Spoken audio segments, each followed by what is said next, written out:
சிறுகடிக்க ஆசை சீரியலோட ப்ரிடிக்ஷன்ஸ் பார்க்கலாம். மனோஜ் காணோன்னு காலையிலேயே விஜயா, அண்ணாமலை, ரவி, ஸ்ருதி, முத்துன்னு தேடிட்டு இருக்காங்க. எங்க போனான்னு தெரியலையே, போன் பண்ணாலும் எடுக்க மாட்டேங்கிறானே அப்படின்னு விஜயா பதறாங்க. மீனா அப்பதான் விஜயா கிட்ட வந்து சொல்றாங்க, அத்தை, அவர் நான் காலையில வாசல் தொலைக்கும் போது 5 மணிக்கெல்லாம் எந்திரிச்சு வெளியில போனாரு. எங்க போறீங்கன்னு சொல்லி கேட்டேன். போ, இப்ப நான் கஷ்டப்படுறத பார்த்து நீ சந்தோஷப்படுற ஆள் தானே. உன்னை நான் கல்யாணம் பண்ணிக்கலன்றதுக்காக உண்மையெல்லாம் தெரிஞ்சும் நீ மறைச்சிட்ட. நான் கஷ்டப்படணும் நீ தானே நினைச்ச, அதே மாதிரிதான் நான் கஷ்டப்படுறேன். உன்ட்டெல்லாம் எதுக்கு சொல்லணும் அப்படின்னு என்னை திட்டிட்டு கிளம்பிட்டார் அத்தை அப்படின்னு மீனா சொல்றாங்க. விஜயா உடனே, ஏய், எல்லா பிரச்சனையும் உன்னால் தாண்டி, நீ ஏன் முதவே இதை வந்து சொல்லல? நாங்க எல்லாரும் ஆளாளுக்கு தேடிட்டு திரிறோம். முத்துவும் ரவியும் அவனை தேடி போயிருக்காங்க. இத முன்னாடியே சொல்லிருக்கலாம்ல அப்படின்னு விஜயா மீனாவை திட்டுறாங்க. அண்ணாமலை உடனே, விஜயா விடு, மனோஜ் என்ன சின்ன பையனா? எங்க இருந்தாலும் திரும்பி வந்துருவான். இப்ப எதுக்கு மீனா மேல கோச்சிட்டு இருக்க அப்படின்னு அண்ணாமலையும் சொல்லிடுறாரு. மனோஜுக்கு ரோஹிணிய கண்டாலே வெறுப்பா இருக்கு. இருக்க போட்டோவெல்லாம் கிழிச்சிட்டான். இனிமே ரோஹிணி கிட்ட எந்த கான்டாக்டும் இருக்க கூடாது. போன் இருந்தா தானே அவ போன் பண்ணுவா அப்படிங்கறதுனால பழைய போனை தூக்கி போட்டுட்டு வேற போனு, வேற நம்பரு வாங்கிடுறாரு. முத்துவும் ரவியும் மனோஜை தேடி போயிட்டு திரும்ப வீட்டுக்கு வந்து, மனோஜ் ஷோரூம்ல தான் இருக்கான், நீங்க ஒன்னும் பயப்பட வேண்டாம், அவன் நல்லா தான் இருக்கான், நான் பாத்துட்டு தான் வந்தேன் அப்படின்னு முத்துவும் ரவியும் சொல்லிடுறாங்க. ரோஹிணி ரொம்ப சோகமா வருத்தமா இருந்துகிட்டு இருக்காங்க. சிந்தாமணி வந்து, என்னம்மா கண்ணு, எதுக்காக நீ இவ்வளவு வருத்தப்படுற? அவன் எப்படி இருந்தாலும் உன்னை தொட்டு தாலி கட்டினவன், உன் கூட 2 வருஷம் வாழ்ந்திருக்கான். உனக்கு எல்லா உரிமையும் இருக்கு. அவன் வேணும்னா கேள்வி கேட்கலாம். இந்த முத்து யாரு உன்னை கேள்வி கேட்கறதுக்கு?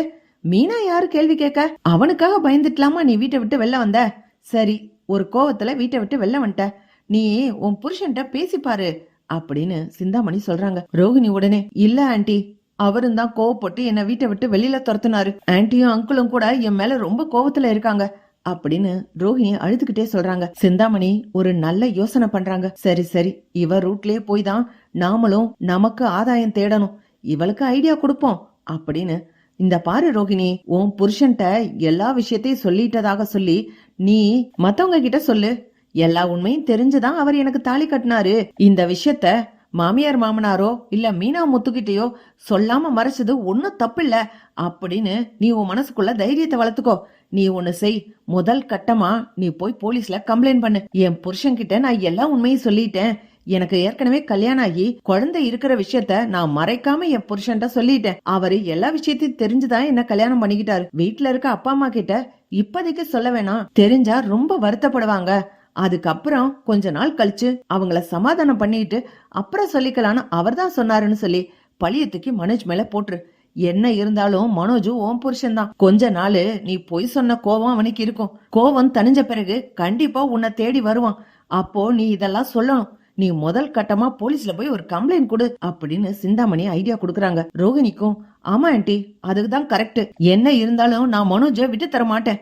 நான் மனோஜ ரொம்ப லவ் பண்ணி கல்யாணம் பண்ணிருக்கேன். இப்பவும் 2 வருஷம் ஆச்சு. எல்லாம் இந்த மீனா முத்துவால தான் நான் இப்ப மாட்டிக்கிட்டேன் அப்படின்னு ரோஹிணி கோவத்தோட பேசுறாங்க. நான் இப்பவே கிளம்புறேன் ஆண்டி, நான் போய் மனோஜ பாத்துட்டு வரேன் அப்படின்னு வேகமா ரோஹிணி மனோஜ பாக்கிறதுக்காக வராங்க. ரோஹிணி போன் பண்ணி பார்த்தேன், போன் ரீச் ஆகல. சரி, மனோஜ் எப்படி ஷோரூம்ல தான் இருப்பாரு அப்படின்னு ஷோரூம்க்கு பார்க்க வராங்க. ஷோரூம்க்கு வந்து, மனோஜ் மனோஜ் அப்படின்னு கூப்பிடுறாங்க ரோஹிணி. மனோஜ் உடனே, ஏய் துரோகி, நம்பிக்கை துரோகி, நீ எதுக்கு இங்க வந்த? முதல்ல ஷோரூம் விட்டு வெளியில போ அப்படின்னு மனோஜ் கத்துறான். மனோஜ், என்ன மனோஜ், எதுக்கா இப்ப நீ கத்துற? எல்லாரும் பாக்குறாங்க மனோஜ். ஏய், பாக்கட்டும், ஊரே பார்த்து சிரிக்க போது. இந்த ஷோரூம்ல இருக்கவங்க பார்த்து சிரிச்சா என்ன ஆக போகுது? முதல்ல நீ வெளியில போ. உன் மூஞ்சிய பார்க்கவே எனக்கு சகிக்கல. உன் மூஞ்சிய பார்க்க கூடாதுன்னு சொல்லிதான் உன்னை பத்திய எந்த விஷயத்தையும் இருக்க கூடாதுன்னு தூக்கி எரிஞ்சிட்டேன். என் போனை கூட தூக்கி போட்டுட்டேன். உன் குரலை கேட்கவும் பிடிக்கல, உன் மூஞ்சிய பார்க்கவும் பிடிக்கல அப்படின்னு மனோஜ் திட்டுறான். மனோஜ், நான் சொல்றது கொஞ்சம் கேளு அப்படின்னு ரோஹிணி கெஞ்சுறாங்க. மனோஜ் சொல்றான், நான் என்ன பத்திய ரகசியங்கள் ஏதாவது ஒண்ணு வச்சிருந்தனா உன்கிட்ட எல்லா உண்மையும் சொல்லியிருந்தேன். என்னோட பாஸ்ட் ஃபியூச்சர்னு எல்லா விஷயத்தையும் உன்கிட்ட ஷேர் பண்ணிருக்கேன். ஆனா நீ மட்டும் ஏன் உன்னோட பாஸ்ட என்கிட்ட சொல்லல அப்படின்னு மனோஜ் கோவப்பட்டு கத்துறாரு. என்ன மனோஜ், என்ன பேசுற? நீ ஏற்கனவே ஜீவா கூட 1 இயர் லிவிங் டுகெதர்ல வாழ்ந்திருக்க அப்படிங்கிற ரகசியத்தை என்கிட்ட சொன்ன, இல்லன்னு சொல்லல. ஆனா நான் அத ஸ்போர்ட்டிவா எடுத்துக்கிட்டேன். பரவாயில்ல, மனோஜ் நல்லவன் அப்படின்னு நம்பிதான் உன்னை கல்யாணம் பண்ணேன். இதே இது நான் முன்னாடியே எனக்கு கல்யாணம் ஆயிடுச்சு, குழந்தை இருக்கு அப்படின்னு உன்கிட்ட சொல்லியிருந்தா நீயும் என்ன மாதிரி ஸ்போர்ட்டிவா எடுத்துக்கிட்டு என்ன கல்யாணம் பண்ணிருப்பியா? என்ன லவ் பண்ணிருப்பியா? இல்ல, அதனாலதான் மனோஜ் நான் உன்கிட்ட மறைக்க வேண்டியதா போச்சு. எனக்கு உன்கிட்ட மறைக்கணும்னு எந்த அவசியமும் இல்ல. எனக்கு உன்னை ரொம்ப பிடிக்கும் மனோஜ். உன்னை விட்டு தர முடியாம தான் 1000 பொய்னாலும் சொல்லி உன்னோட அன்பை தக்க வச்சுக்கணும்னு நினைச்சேன். அதனாலதான் நான் பொய் சொல்ல வேண்டியதா போச்சு. மனோஜ், நீ என்ன துரத்தாத. நான் உன் கூட இருந்தாதான் உனக்கு பலமே அப்படின்னு ரோஹிணி சொல்றாங்க. ஏய், முதல்ல வெளியில போ. ஊர்ச்சனமே பார்த்து என்ன கேலி பண்ணி சிரிக்கிற மாதிரி எனக்கு தோணுது. ராத்திரி எல்லாம் தூக்கம் கூட வரமாட்டேங்குது. அந்த மீனாவும் மீனா குடும்பத்தாரும் வந்து நின்னு கேவலம் பேசுற மாதிரி இருக்கு. என் பொண்ணு மீனாவை விட்டுட்டு ஓடி போனேல்ல, இப்போ உனக்கு 2ஆம் தர பொண்ணுதான் கிடைச்சிருக்கு அப்படின்னு எல்லாரும் கேவலம் பேசுற மாதிரி தோணுது. ஏன் மனோஜ், என்ன நீ இப்படி பேசுற? 2ஆம் தரமா கல்யாணம் பண்ணா தப்பா? தப்பில்ல ரோஹிணி, தப்பில்ல. ஆனா நீ உண்மைய சொல்லிந்து அத நான் ஏத்துக்கிட்டு கல்யாணம் பண்ணா நான் தைரியமா நின்னு இருப்பேன். இப்போ எல்லாரும் என்ன அசிங்கப்படுத்துற மாதிரி எனக்கு தோணுது. எனக்கு உன்னை பார்க்கவே பிடிக்கல. போ. என்ன பொய் சொல்லி ஏமாத்திட்ட. உண்மையை சொல்லியிருந்தா நான் யோசிச்சிருப்பேன். இன்னமும் உன் மேல அன்பு அதிகமா இருந்துச்சுன்னா கண்டிப்பா கல்யாணம் பண்ணிருப்பேன். ஆனா நீ பொய் சொன்னேல, அதை என்னால ஏத்துக்க முடியாது அப்படின்னு சொல்லி, இந்தா உனக்கான டைவர்ஸ் நோட்டீஸ். இனிமே நான் உன் கூட சேர்ந்து வாழ விரும்பல அப்படின்னு மனோஜ் டிவோர்ஸ் நோட்டீஸ் கொடுக்கறாரு. மனோஜ், என்ன இது? இதெல்லாம் நான் ஏத்துக்க முடியாது அப்படின்னு ரோஹிணி கத்துறாங்க. ரோஹிணிய புடிச்சு வெளியில தள்ளி வெளியில போ அப்படின்னு மனோஜ் துரத்தி விட்டுறாரு. ரோஹிணி நேரா போய் போலீஸ்ல கம்ப்ளைண்ட் பண்றாங்க. போலீஸ் மனோஜ தேடி ஷோரூம்க்கே வராங்க. ரோஹிணி மனசுக்குள்ள யோசிச்சுக்கிட்டே வராங்க. கண்டிப்பா மனோஜ் பயந்தாங்கோலி தான். மனோஜுக்கு பின்னாடி முத்துவோ அங்கிளோ இல்லாட்டி மனோஜ் பயந்து என்ன ஏத்துக்குவான். கண்டிப்பா வீட்டுல இருக்கவங்க முன்னாடி எனக்கு சப்போர்ட் பண்ணி பேசுவான். அப்படின்னா அதுக்காக தான் நான் போலீஸோட வந்திருக்கேன் அப்படின்னு மனசுக்குள்ள யோசிச்சுக்கிட்டே வராங்க. போலீஸ் வந்து மனோஜ் கிட்ட விசாரிக்கும் போது மனோஜ் ரொம்ப தெளிவா சொல்லிடுறான். இவ என்ன ஏமாத்திட்டா. ஏற்கனவே கல்யாணம் ஆகி ஒரு குழந்தை இருக்கு. அதெல்லாம் மறைச்சு என்கிட்ட பொய் சொல்லி இதுதான் என்னோட முதல் கல்யாணம்னு சொல்லி என்ன கல்யாணம் பண்ணிக்கிட்டா. இப்பதான் இந்த உண்மையெல்லாம் தெரிய வந்துச்சு. நான் ஏமாந்தது எனக்கு ரொம்ப குற்ற உணர்ச்சியா அசிங்கமா தோணுது. இனிமே இவளோட என்னால வாழ முடியாது. என்கிட்ட ஏன் பொய் சொல்லி ஏமாத்தினா, அதுக்காக தான் நான் டைவர்ஸ் நோட்டீஸ் கொடுத்திருக்கேன் அப்படின்னு மனோஜ் ரொம்ப தைரியமா பேசுறான். ரோஹிணி சொல்றாங்க, இல்ல சார், நான் எல்லா உண்மையும் இவன்ட்ட முன்னாடியே சொல்லிட்டேன்.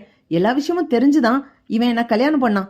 இப்போ இவனோட தம்பி முத்துவும் மீனாவும் சொன்னதுனால இப்போ என்ன வேண்டான்னு வெறுக்கிறான். எல்லாத்துக்கும் காரணம் அவங்கதான் அப்படின்னு முத்து மீனா மேல பழிய போடுறா ரோஹிணி. மனோஜுக்கு அப்பதான் தெரிய வருது, ரோஹிணிக்கு தங்குறதுக்கு கூட இடம் இல்ல, யாருமே இடம் கொடுக்கல. ஆனா சிந்தாமணி மட்டும் ரோஹிணிக்கு தங்குறதுக்கு இடம் கொடுத்திருக்காங்க அப்படின்னு. மனோஜ் நேரா விஜயா கிட்ட போய், பாத்தீங்களாமா, உங்க ஃப்ரெண்டு சிந்தாமணி இந்த ரோஹிணிக்காக அடைக்கலம் கொடுத்திருக்காங்க. ரோஹிணி இப்ப சிந்தாமணி வீட்டுலதான் தங்கி இருக்காங்க அப்படின்னு மனோஜ் சொல்றான். பார்த்தா விஜயா அண்ணாமலை முத்து மீனாவை விசாரிக்கிறதுக்காக போலீஸ் வராங்க. ரோஹிணிய எல்லாம் தெரிஞ்சுட்டு கல்யாணம் பண்ணிட்டு மனோஜ் இப்ப வேண்டான்னு சொல்லி டைவர்ஸ் நோட்டீஸ் கொடுத்திருக்காராம். உண்மையெல்லாம் தெரிஞ்சுதான் என்ன கல்யாணம் பண்ணாருன்னு சொல்லி ரோஹிணி மனோஜ் மேல கம்ப்ளைண்ட் கொடுத்திருக்காங்க. அதோட வீட்டை விட்டு துரத்திட்டீங்கன்னு சொல்லி உங்க எல்லார் மேலையும் கம்ப்ளைண்ட் கொடுத்திருக்காங்க அப்படின்னு சொல்லி போலீஸ் சொல்றாங்க. முத்து கோவப்பட்டு கத்துறாரு. அண்ணாமலை சொல்றாரு, முத்து நீ அமைதியா இரு, எல்லா விஷயத்தையும் நானே பாத்துக்கிறேன் அப்படின்னு சொல்லிட்டு போலீஸ் கிட்ட, சார், இந்த பொண்ணு முதல்ல எங்க அப்பா மலேசியால இருக்காருன்னு சொல்லிச்சு. மலேசியான்னு சொல்லி ஒரு மாமான்னு ஒருத்தரை கூட்டிட்டு வந்துச்சு. அப்புறம் தான் தெரிஞ்சிச்சு அந்த ஆளு டிராமாவில நடிக்கிறவன் அப்படின்னு. அத கண்டுபிடிச்சப்பவே இனிமே எதுவும் பொய் சொல்லாதமான்னு சொல்லி சத்தியமெல்லாம் பண்ணிட்டு தான் வீட்டுக்குள்ள வந்துச்சு. இப்போ பெரிய உண்மைய மறைச்சு எங்க குடும்பத்துக்குள்ள வாழ்ந்துட்டு இருக்கு.